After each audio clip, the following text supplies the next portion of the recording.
이러한 제목으로 우리가 은혜를 좀 나누었으면 합니다.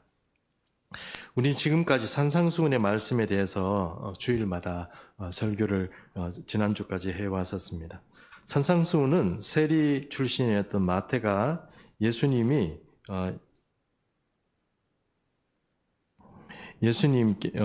마태가 예수님께서 팔복산 위에서 선포하신 하나님의 법을 모아서 마태복음 5장에서 7장까지 이렇게 모아서 그렇게 산상수훈이라는 이름으로 그렇게 모아두었습니다. 그 산상수훈이 모두 이제 끝이 나서 이제부터는 8장으로 이제 접어들게 되는데, 이 8장, 마태복음 8장은 이렇게 시작되고 있습니다. 마태복음 8장 1절과 2절 말씀 한번 보도록 하겠습니다. 제가 읽겠습니다. 예수께서 산에서 내려오시니 수많은 무리가 따르니라. 한 나병 환자가 나와 절하며 이르되 주여 원하시면 저를 깨끗게 하실 수 있나이다 하거늘, 이 말씀 두 절 말씀을 보면 그냥 1절과 2절 말씀이 아주 순간적으로 일어나는 말씀인 것 같습니다. 즉 이 얘기는 무슨 얘기냐면 산상수훈을 이렇게 마치시고 그 산에서 내려오시는 중에 즉시 어떤 한센병자라고 그러죠. 현대말로는 성경에 나와 있는 것처럼 나병에 걸린 사람이 갑자기 나타나서 그 사람을 치유한 이적이 그렇게 바로 이렇게 이어지는 것처럼 그렇게 보인다 하는 것입니다. 그러나 사실 마태복음의 저자인 마태는 예수님에 대한 어떤 기록을 시간 순서대로 이렇게 배열하지는 않았습니다. 아까 말씀드린 것처럼 산상수훈도 5장에서 7장까지 이렇게 모아서 산상수훈으로 이렇게 구분을 한 것처럼 마태복음은 총 5개의 이런 더미와 그룹으로 만들어져 있는 성경이 바로 마태복음입니다. 그런데 복음서 중에서 시간 배열의 순서로 이렇게 예수님의 행적을 이렇게 서술해 놓은 것을 보면 그것은 마가복음이라고 할 수 있습니다. 마가복음은 역사적 예수님의 사건을 시간 순서에 따라서 그렇게 서술하고 있기 때문에 마가복음을 읽어보시면 그 사건이 처음부터 어떻게 진행되었는지 대강 순서를 이렇게 잡을 수 있다 하는 것입니다. 마태나 누가, 요한 이런 어떤 성경의 기자들은 그 자기가 타겟으로 하고 있는 독자들, 그 자기의 어떤 그 기록들을 읽어야 될 그 독자들이 어떤 사람인가를 생각하고 그 사람들에게 맞춤이라고 할까요? 그래서 그 사람들에게 맞도록 그 사람들에게 예수 그리스도의 복음을 잘 전할 수 있는 방법을 고안해서 그렇게 성경을 기록해 두었습니다. 그래서 마태와 누가, 요한은 그 시간 순서대로라기보다는, 그렇다고 시간 순서에 전혀 어긋났다 이렇게 말씀드릴 수는 없지만, 특별히 마태는 그렇게 시간 순서라기보다는 그렇게 5개의 그룹으로 이렇게 묶어두었고, 그것이 이제 첫 번째 그룹인 산상수훈이 지난주에 우리가 설교해 본 대로 그렇게 끝이 나고 이제 8장이 시작되었다 하는 것입니다. 이 마태의 독자는 여러분 아시다시피 그 유대인들입니다. 그러니까 유대인들이다 보니까 유대인들에게는 구약의 법들이 중요했고, 구약의 법이 어떻게 예수님의 시대에 와서 성취되는가 하는 것들이 중요했습니다. 그래서 마태의 이야기를 잘 들어보면 우리가 산상수훈을 하나님 나라의 법이라고 그렇게 말씀하지 않습니까? 그 산상수훈이 시내산에서 여호와 하나님께서 모세를 통하여서 법을 선포하셨던 것처럼 예수님께서 신약 시대에 마태복음 5장에서 7절에 있는 내용들을 새로운 법으로서 하나님 나라의 백성들에게 가르치는 그런 법으로 선포되었던 것입니다. 그래서 마태복음에는 5장에서 7장까지 하나님 법이라는 그런 산상수훈이 모여 있게 된 것입니다. 근데 마태복음 8장이 되기 시작하면서 갑자기 예수님의 행적이 기적을 베푸는 행적으로 갑자기 그 분위기가 반전됩니다. 그래서 그 중에 가장 먼저 등장하는 사람이 바로 이 나병 환자였습니다. 그런데 이런 마태의 구성은 우리에게는 한 가지 의문을 가지게 합니다. 그 의문이 무엇이냐면, 예수님이 능력 사역을 행하시는, 그러니까 치유 사역을 하고 귀신을 축출하는 그런 예수님의 능력 사역을 행하시는 그 처음에 왜 하필 나병 치유의 이적을 기록하였을까 하는 것입니다. 다른 질병도 많이 있지 않습니까? 왜 하필 한센병이라는 이 이야기로 이 8장을 시작하는가 하는 것입니다. 원래 예수님은 많은 병자를 고치셨고 신약 성경을 뒤지다 보면 어느 페이지에나 예수님의 치유 이적이 나올 정도로 기적의 이야기가 흔하게 나오기 때문에 이렇게 우리가 그냥 8장을 읽다 보면 그것이 특별한 어떤 의도가 없이 그냥 어떤 치유 이적이 그냥 기록된 것처럼 그렇게 우리가 느껴질 수도 있습니다.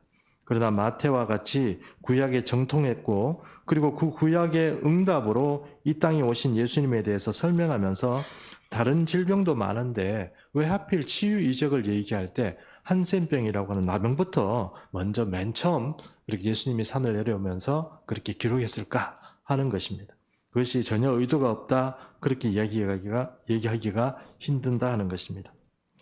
저는 마태가 나병을 가장 먼저 치유의 이적으로 소개한 이유가 그 질병이 천형, 곧 하늘이 내리는 그런 어떤 질병이라고 그렇게 알려져 있기 때문이라고 그렇게 생각했습니다. 모든 질병 중에 가장 심각한 병이 있다고 보는 것입니다. 다른 여러 중병도 있습니다. 암도 있고요. 여러 가지 중병들이 성경에는 많이 등장합니다. 예수님이 다니시면서 그 시대의 사람들을 고칠 때 그냥 머리 좀 아픈 거, 그냥 몸이 좀 편찮은 거 이런 것들 고치는 건 아니지 않습니까? 다 죽을 병이고 어쩌면 헤어나지 못할 병이고 그렇게 살다가 그렇게 그냥 죽어야 되는 그런 어떤 여러 가지 병들, 고창병들부터 시작해서 여자들이 이렇게 하혈을 하는 그런 병부터 시작해서 온갖 질병들이 예수님을 고치셨는데 그것은 지금 현대 시대에도 사실 아무리 의학이 발달했다고 하더라도 그것이 고치기 쉽지 않은 병들을 예수님은 고치셨습니다. 그런데 그 중에 탑이라고 하면 그것이 바로 나병이라 하는 것입니다. 왜 그렇습니까? 우선 나병은 사람의 모양을 잃어버리게 하는 병입니다. 제가 잠깐 한센병에 대한 어떤 정의나 증상을 조사해 보았는데 읽다 보니까 참 겁이 났습니다. 신체가 떨어져 나가는 거죠. 신체가 떨어져 나갑니다. 별 고통 없이 이렇게 신체가 떨어져 나가는데 신체가 떨어져 나가는데 고통을 느낄 수 없다는 그런 이상한 병이 바로 이 나병이라는 것입니다. 그러나 신체가 탈락해 나가는 그 그 순간에 어떤 고통이 없을지는 모르지만 사실 몸이 이렇게 여러분 없어진다고 하는데 그 사람이 안 아픈 사람이다 이렇게 얘기할 수는 없죠. 그래서 몸이 뭐 떨어져 나가면 하나도 안 아프다 이런 의미가 아니고요. 굉장히 중병의 사입니다. 편찮죠, 힘들죠, 피곤하죠, 어려운 삶들을 삽니다. 그런데 정작 뭐 귀가 떨어져 나가고 코가 뭉개지고 손가락이 떨어져 나갈 때는 고통을 못 느끼는 거예요. 예담입니다만 제가 아는 어떤 의사 선생님은 그분은 그 그리스도인인데 이 사람이 그 여러 지역을 다니면서 한센병을 치유했던 그런 외국인 의사입니다. 근데 이분이 아침에 맨날 일어나면 이 사람이 한센병을 워낙 그러니까 많이 만지기 때문에 아침에 일어나면 자기도 모르게 의도적으로 하는 게 있는데 손가락 발가락을 좀 뾰족한 것으로 찔러보는 겁니다. 이렇게. 왜냐하면 감각이 살아있나 없나는 거를 체크를 한다는 거예요. 근데 어느 날 해외여행을 하다가 영국인가 어디 갔었는데 자기가 좀 피곤해서 이제 자려고 가다가 그래도 한번 내가 언제 나병이 자기한테 들을지 모르기 때문에 물론 각오하고 그 사람이 사역을 하지만 그 뾰족한 것으로 이렇게 손가락인가 발가락인가를 찔렀는데 감각이 없더라는 거예요. 밤에 잠이 안 오더라는 거예요. 나도 이제 저 사람들처럼 저렇게 되는구나 하는 그 생각을 하니까 또 온갖 두려움과 이렇게 내가 이렇게 살다가 이제 죽는구나 하는 그런 죽음의 공포까지 막 스며드는데 뭐 감당이 안 되더라는 거죠. 근데 이제 아침에 새벽에 다시 일어나가지고 다시 이렇게 만져보니까 발가락이 살아있더래요. 그래서 얼마나 기뻤는지 그거를 이렇게 자기 책에 이렇게 기록해서 내놓은 것을 봤습니다. 의사인 자기도 한센병 혹시 걸리기가 하는 그런 두려움 때문에 잠을 이루지 못하고 두려움에 떨었다 하는 것입니다. 순간적으로 자기도 모르게 손가락을 늘 뾰족한 것으로 찔러보는 그런 어떤 그 의사 선생님의 그런 어떤 두려움들을 이렇게 생각해 보면 한센병이 우리가 생각하는 것보다 훨씬 더 심각하고 또 중병이라 하는 것입니다. 여러분 생각해 보시면 아침에 자고 일어났는데 어떤 몸이 갑자기 이 이부자리나 베개 위에 뭔가 하나 탈락이 돼 가지고 거기 이렇게 있다고 그러면 그 좀 어떤 기분일까 한번 생각해 보십시오. 참 너무나 비참한 어떤 이야기가 아닐까 생각합니다. 자기 자신의 신체가 떨어져 나가는 것을 보는 자신도 두려움이 생기겠지만 주변에서도 그것을 보는 어떤 그런 사람들의 눈에 그리고 그런 마음에 생기는 그런 공포감 같은 것들은 정말 뭐라고 얘기할 수 있을까요? 그것은 정말 경험해 보지 못한 분들이 아마 많겠지만 그것은 정말 성경이 말하고 있는 것처럼 이 사람들에게서 좀 버림받고 천형이다. 천형이 뭔지 천형이다 이렇게 얘기할 만큼 그렇게 심각한 병이다 하는 것입니다. 지금 생각해보면 참 미안한 얘기지만 예전에 저희 먼 친척 중에도 한센병에 걸린 사람이 한 분이 계셨습니다. 저희 집안에서 그래도 돈 있는 분들이 집을 하나, 구석진 집을 하나 마련해가지고 거기에 살게 했습니다. 근데 예전에 어르신들이 다 사는 집들이 다 이렇게 대소가를 이루고 있기 때문에 한 번씩 그 고향에 가게 되면 그 대소가에 있는 그 맨 구석지 뒤쪽에 있는 집에 어른들이 가지 말라고 그렇게 말렸습니다. 근데 거기에는 바로 우리 친척이 한센병에 걸린 분이 거기에 거주하고 있었는데요. 이분이 뭐 계속 집에서 사는 건 아니지 않습니까?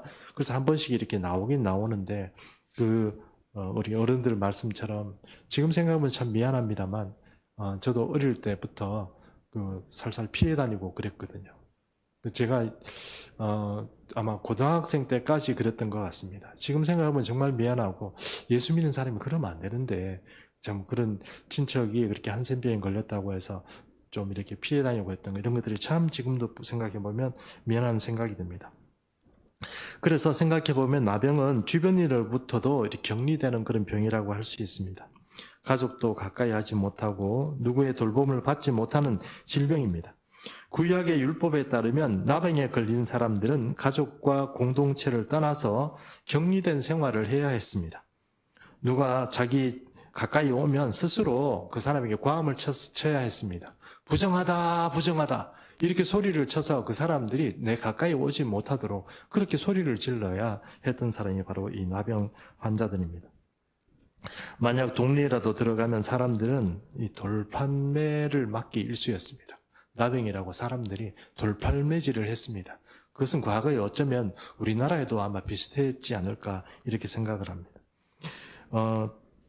그러니 이것을 천형이라고 하죠. 이것이 하늘이 내린 병이다, 이렇게 형벌이다, 이렇게 그렇게 불렸던 것입니다. 처창살이 없지만 감옥에 갇힌 것처럼 살아야 하고 사람들을 피해야 하고 내가 아무리 선한 사람이고 나는 의도가 좋은 사람이고 나는 마음이 따뜻한 사람이고 이게 다 필요가 없는 거예요. 아무리 내가 좋은 사람이라고 항의를 해봐자 그 얘기를 듣고 나를 받아줄 사람은 이 세상에 어디도 없는 것, 그것이 바로 나병이었다 하는 것입니다. 태어나는 것이 저주 같고 살아가는 것 자체가 재앙인 인생이 바로 나병이라는 질병이었습니다. 그러나 여러분, 그게 정말 그 사람의 잘못이라고 할 수 있겠습니까? 그렇지는 않겠죠. 그 사람의 잘못이 아니고 그것은 순전히 바로 나병균 때문입니다. 그 사람의 잘못이 아니라 나병균 때문에 나병균이 그 사람의 신체로 들어가서 그 사람의 장기를 망치고 그래서 그 장기에 감염된 장기마다 몸에서 떨어져 나가는 그런 병이 걸리게 되는 것입니다. 물론 현대에 와서 이 한센병은 그 원인 균을 찾아서 치료함으로써 더 이상 유전이 되거나 혹시 발병하더라도 치료가 된다고 그렇게 합니다. 참 고마운 일입니다. 그러나 불과 우리나라에만 해도 50년, 60년 전만 해도 이 한센병 걸린 사람들은 이 사회에 돌아다니거나 아니면 다른 사람과 접촉하는 것이 다 꺼리끼는 그런 일이었습니다. 여러분도 소록도에 나병 환자가 모여서 살았다는 것을 아실 것입니다.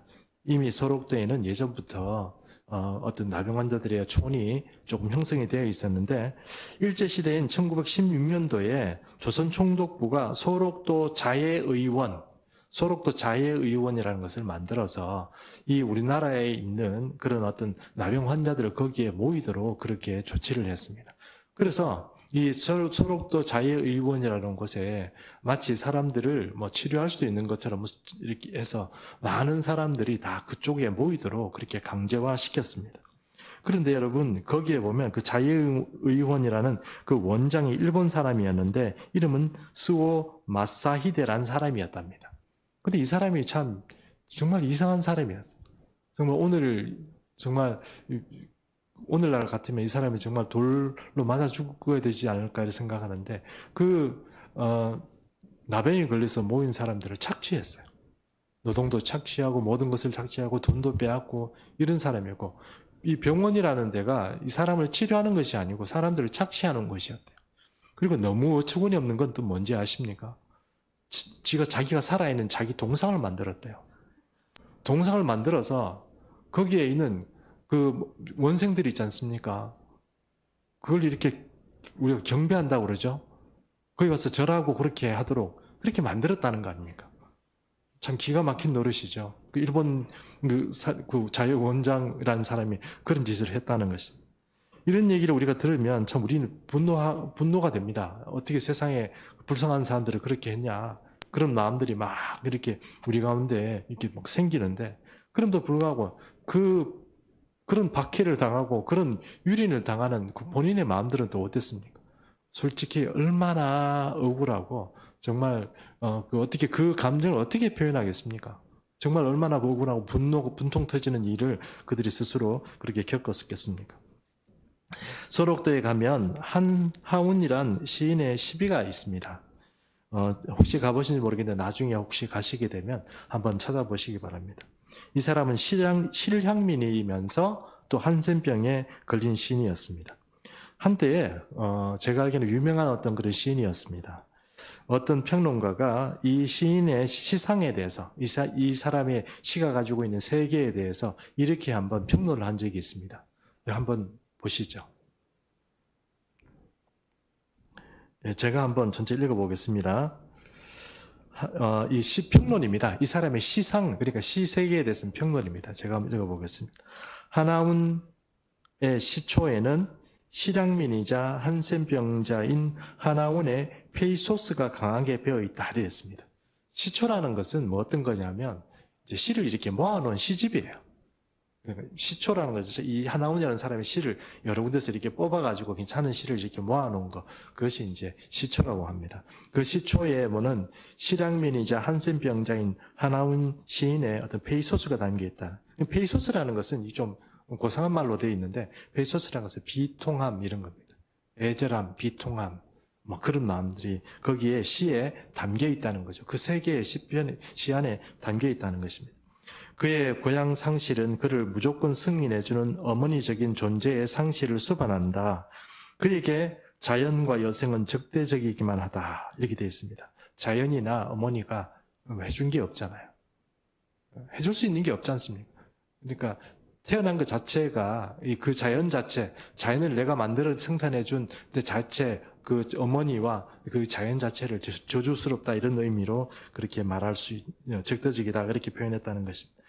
그 소외감으로 인해서 그의 시는 신체 탈락의 그로테스크한 이미지와 자조적인 어조를 갖게 된다 그랬습니다. 그로테스크란 말이 어떤 말이냐면 괴기스럽다 이런 뜻이에요.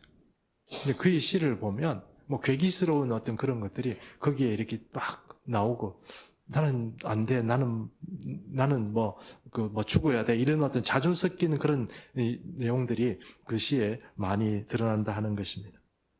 그런 자신의 존재 자체를 죄악시하는 세상에 대해서 결백을 호소하고 또 벌의 부당성을 절규한다 이렇게 되어 있습니다.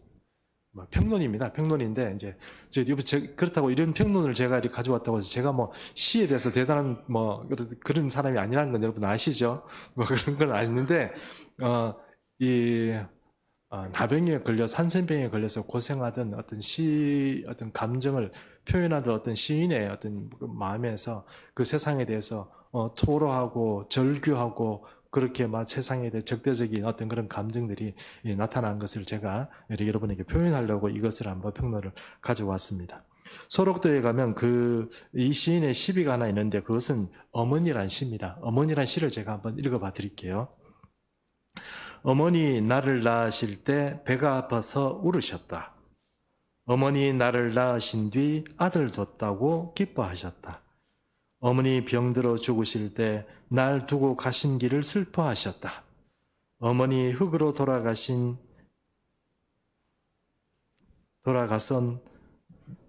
다음 말이 없었다. 이것이 짧은 네 구절입니다. 네 구절인데 어머니가 돌아가시고 나니까 이제 처음에는 어머니가 기뻐하시고 또 아들 낳으시고 막 그렇게 하셨는데 이제 그런 어머니가 없는 거죠. 어머니가 돌아가신 거죠. 이제 그저 읽으면 우리가 일반적인 어떤 사람들이 그의 시를 읽으면 그냥 어머니를 그리워하는 시처럼 보이지만 더 이상 고향도 없고 버림받은, 그리고 나를 품어준 사람이나 세상도 없어진 지금의 처지를 어머니의 죽음이라는 그런 것으로 이렇게 표현한 그런 시인의 마음이 이렇게 스며 있는 그런 시인 것입니다.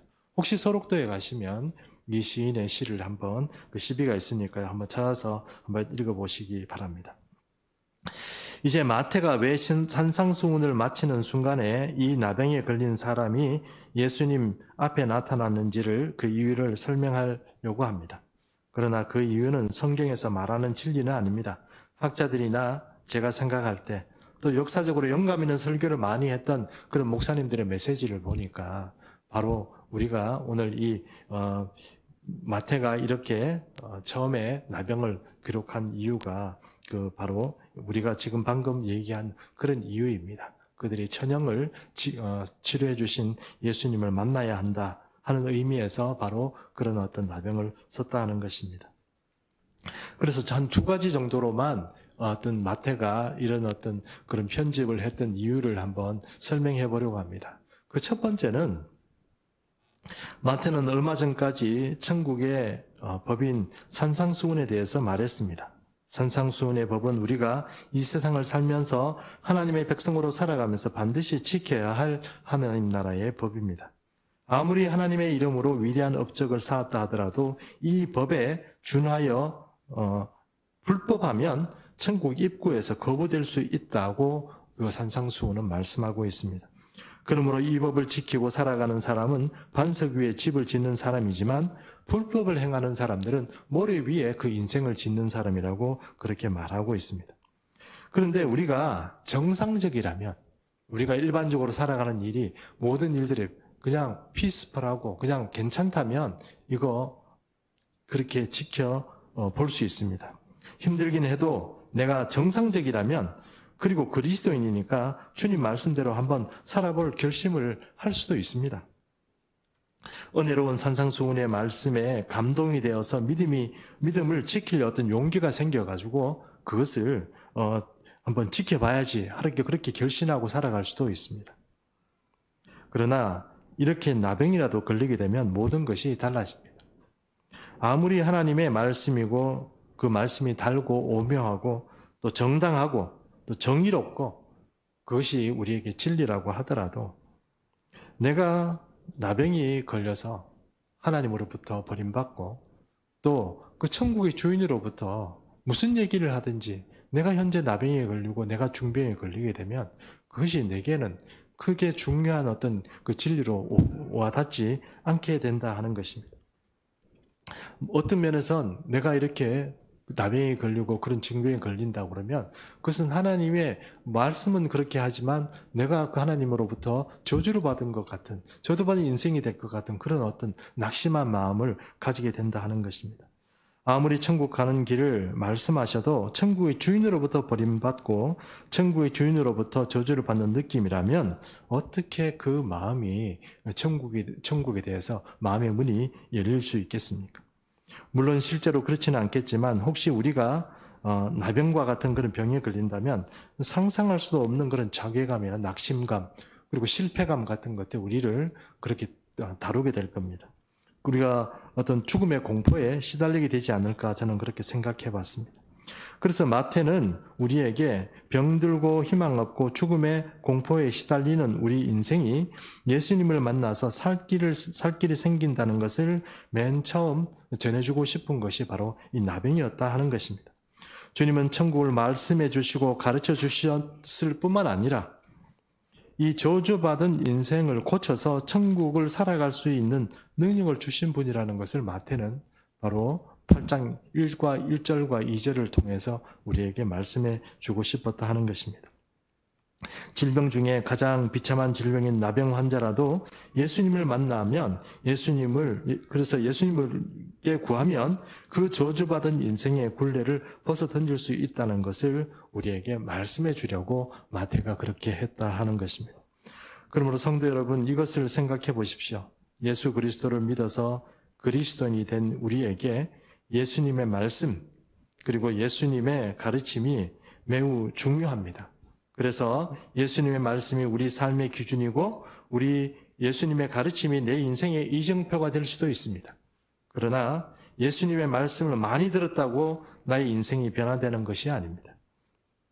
예수님의 말씀을 배웠다고 해서 우리 교회가 새로워지거나 우리 인생이 새로워지는 것도 아닙니다. 그것이 배우고 말씀을 많이 듣는 것, 이것이 참 중요하긴 하지만 예수 그리스도의 치유하는 능력, 우리를 회복시키는 하나님의 능력이 우리에게는 지금 간절히 필요하다 하는 것입니다. 병든 자에게 예수님이 병을 치료해주고 귀신 들린 자에게 귀신을 쫓아내주는 것, 그것이 말씀을 가르치고 말씀을 전하는 것만큼이나 중요하다는 것을 바로 마태는 우리에게 설교해 주신다 하는 것입니다. 진짜 말씀을 지키고 살아갈 수 있는 능력이란 우리가 예수님을 경험하게 될 때 그 능력이 생깁니다. 아무리 신앙생활 오래 하고 연조가 깊은 신앙생활이라고 하더라도 그 삶에 하나님을 경험하지 못하고 하나님이 내 삶에 나를 터치하는 그런 어떤 돌보심을 받지 못한 사람들은 신앙이 자라지가 않습니다. 하나님을 경험해 보지 못한 사람, 하나님의 역사를 경험해 보지 못한 사람들은 말로 배우고 그냥 사람들에게서 배우는 그 은혜 가지고는 여러분 이 세상을 살아가는데 하나님을 제대로 알아가기는 너무 역부족이다 하는 것입니다. 과거에 우리 교회들은 성도들에게 어떤 고난이 와도 믿음으로 고난을 견딜 것을 가르쳐 왔습니다. 이 가르침의 메시지가 변경된 것은 아닙니다. 그러나 여러분, 저는 여러분이 보다 현명하다면 우리의 연약함을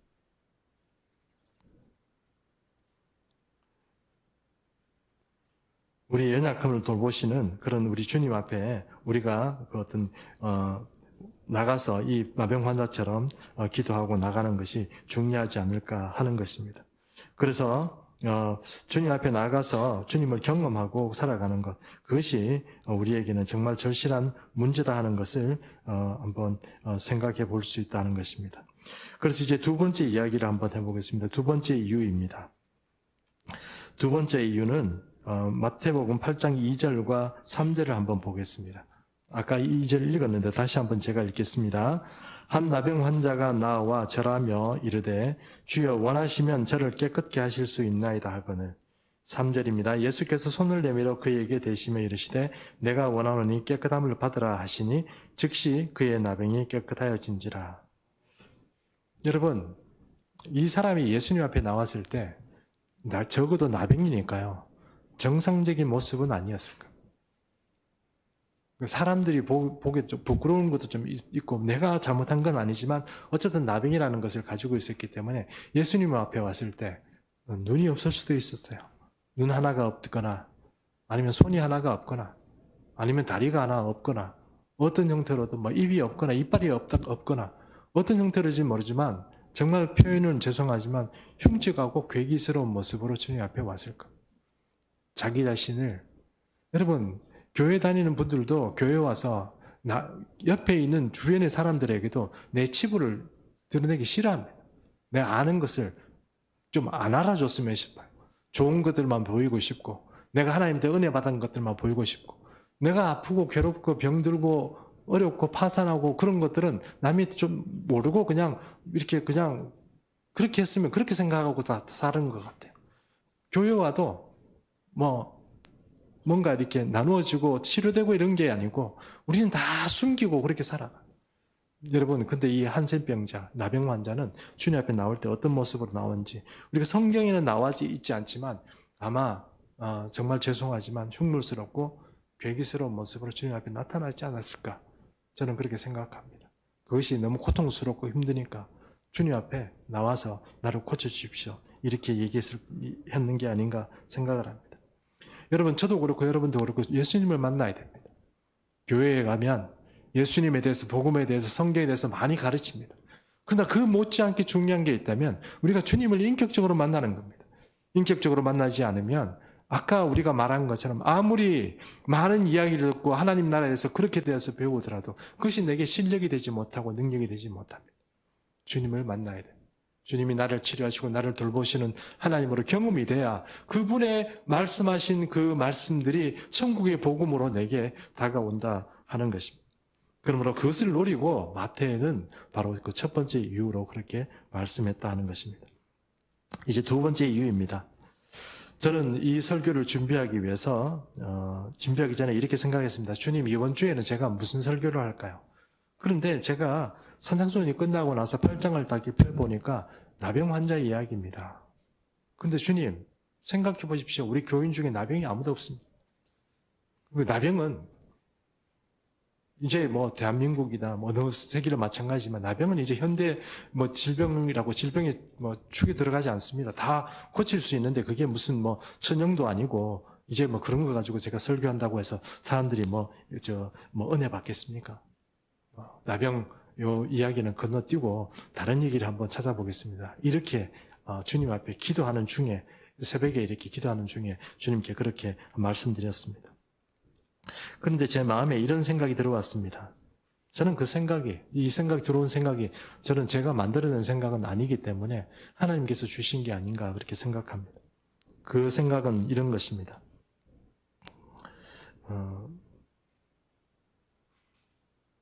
너는 너희들도 나병에 걸렸다는 사실을 잘 모르는구나 하는 그런 음성이었어요. 우리는 괜찮다고 생각하잖아요. 우리는 나병에 안 걸렸다 이렇게 생각합니다. 그러니까 나병 같은 그런 어떤 질병 고친 이야기 안 들어도 되고 설교 안 해도 된다 이렇게 생각했는데 주님께서 우리에게 주시는 감동은 이런 거랍니다. 너는 너희가 나병에 걸렸다는 사실을 잘 모르는 것 같구나. 이런 그런 응답이었어요. 저는 그 순간 이렇게 생각했습니다. 이거 우리가 나병에 걸린 건가? 이런 그 생각을 했습니다. 왜 나병에 걸렸다고 그렇게 그런 생각을 주님께서 내게 주시는 걸까? 그리고 그것을 내가 너보고 설교하라고 말씀하시는 걸까? 나병 설교를 해라. 그런 말씀을 내게 하시는 걸까? 하는 생각을 해봤습니다. 좀 깊이 생각해 봤습니다. 왜 하나님께서 우리에게 이 나병이라는 문제를 다시 한번 끄집어내가지고 그냥 아무 상관이 없는 문제, 나하고 상관이 없는 얘기인데 그런 얘기를 우리 공동체하고 상관없는 얘기를 왜 하게 됐을까 하는 생각을 한번 하면서 묵상하면서 설교를 준비해서 이 두 번째 그 이유로 한번 여러분과 설명해 보려고 합니다. 알베르토 까미라는 사람이 있습니다. 프랑스 사람인데요. 철학자이면서 극작가입니다. 저도 이 사람의 책을 한번 읽은 적이 있는데 이 사람이 이방인인가 하는 책을 좀 젊을 때 몇 번 읽어봤어요. 그런데 여러분 프랑스 사람이라서 그런지 너무 책이 어렵더라고요. 뭘 얘기하는지 잘 모르겠어요. 그런데 이 사람의 쓴 책 중에 패스트라는 책이 있습니다. 그 패스트에 나와 있는 내용을 한번 오늘 우리가 생각해 볼 문제가 있어서 한번 가져왔습니다. 한번 제가 읽어보겠습니다. 거기에 보면 패스트 환자가 되는 것은 피곤한 일이지만 패스트 환자가 되지 않으려는 것은 더욱 피곤한 일이에요. 그래서 모든 사람이 피곤해 보이는 거예요. 오늘날에는 누구나 어느 정도는 패스트 환자예요. 알베르토 까미의 1947년도 패스트란 책에 나오는 내용입니다. 여기에 나오는 거 패스트라는 것이 여러분 지금 우리로 따지면 뭡니까? 코로나예요. 1947년도에 썼던 이 책에 보면 패스트가 과거에 있었던 그 중병이라는 패스트라는 것이 그걸 안 걸리려고 노력을 많이 하고 그래서 어떤 사람들은 그 패스트에 걸려서 죽어 나가는데 물론 과거에는 그 의학이 덜 발달되어 있기 때문에 더 많은 사람이 죽었겠지만 현대적으로 따지면 그것이 바로 여러분 코로나입니다. 코로나가 걸려가지고 이렇게 많은 사람들이 이제 이 사람 저 사람 이렇게 걸린 사람도 있고 우리 중에 많은 분들이 걸렸죠. 걸리고 고생하고 지금도 저는 체력이 회복이 잘 안 돼가지고 애를 먹고 있는데 어쨌든 이 코로나라는 것이 이 모든 사람에게 이게 다 걸렸다는 거예요. 그래서 표시가 날지 모르지만 어쩌면 우리는 크게나 작게나 모두 코로나에 들어가 있는 사람이라는 거예요.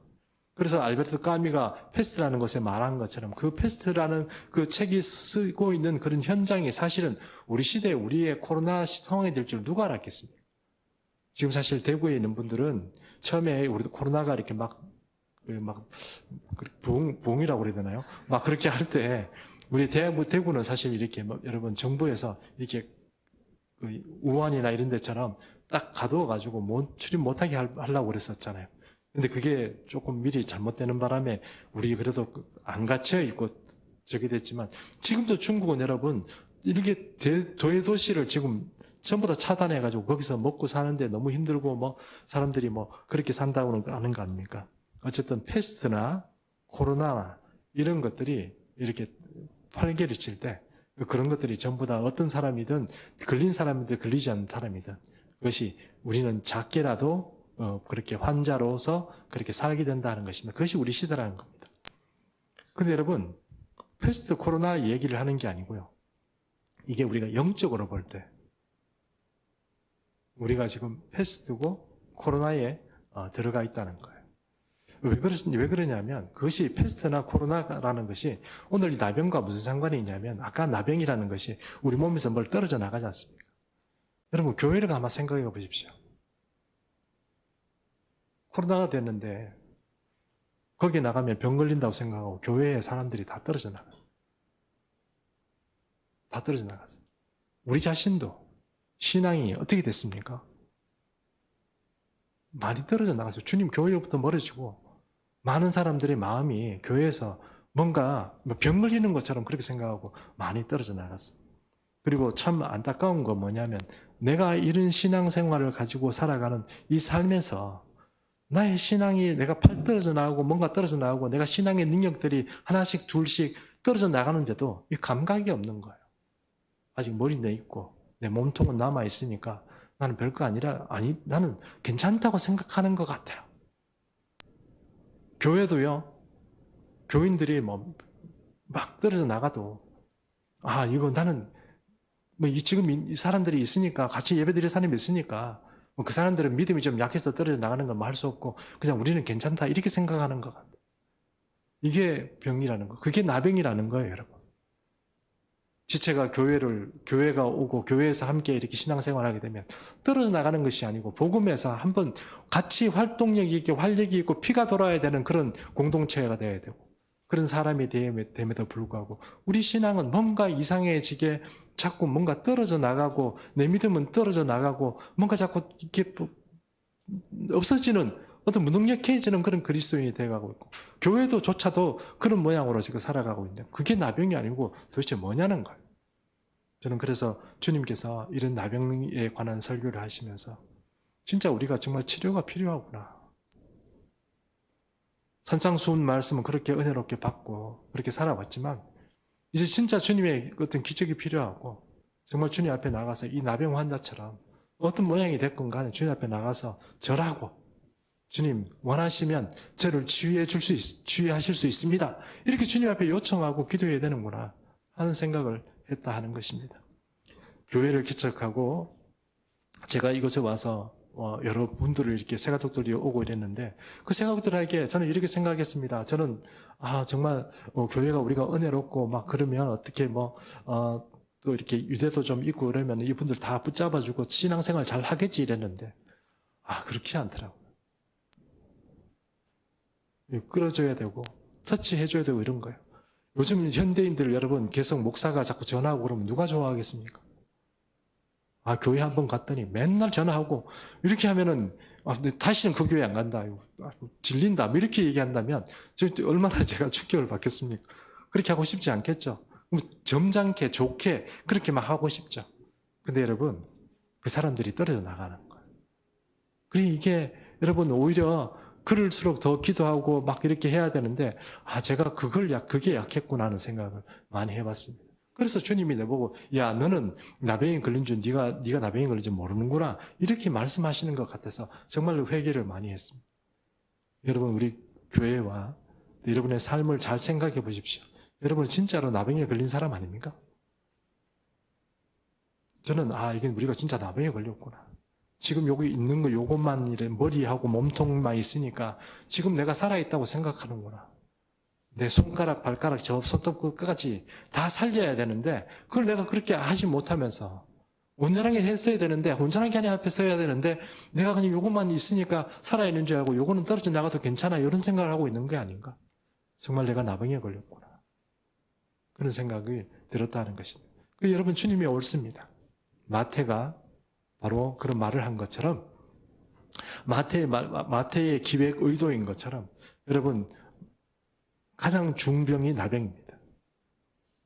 우리 지체들 중에 이 작은 지체들의 어떤 고통과 괴로움들을 잊어버리고 아무리 찔러도 고통을 못 느끼는 그런 무통의 어떤 그런 감각들이 있다가 어느 순간 그것들이 잘라져 나가버리고 없어지는 것처럼 우리 주변에 있는 사람들이 또 처음 우리 교회에 온 사람들이나 그런 사람들이 떨어져 나가지 않도록 그것을 우리에게 붙이고 우리의 몸으로 그렇게 함께 키워 나가야 된다 하는 것입니다.